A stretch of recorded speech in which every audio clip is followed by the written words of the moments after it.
તો જન્માષ્ટમી સ્પેશિયલમાં આજે હું વાત કરવા જઈ રહ્યો છું એ આપણા ભારતમાં બધા છોકરા અને માને લગતી છે।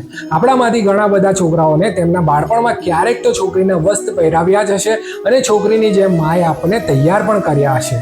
ઘણા પાસે તો એના ફોટોસ પણ હશે, પણ શું તમને એની પાછળની કહાની ખબર છે?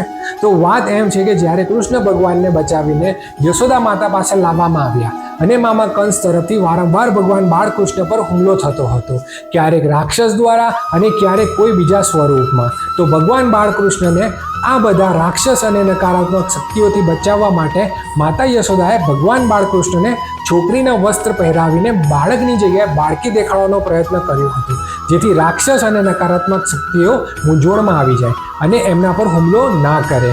તો આપણી જે માં છે એ બધા માતા યશોદા છે અને એમણે આપણને નકારાત્મક નજરથી બચાવવા માટે ક્યારેક તો છોકરીના કપડાં પહેરાવ્યા જ હશે, કાં તો છોકરીઓની જેમ કાજલ ટીક્કો તો જરૂરથી કર્યો હશે।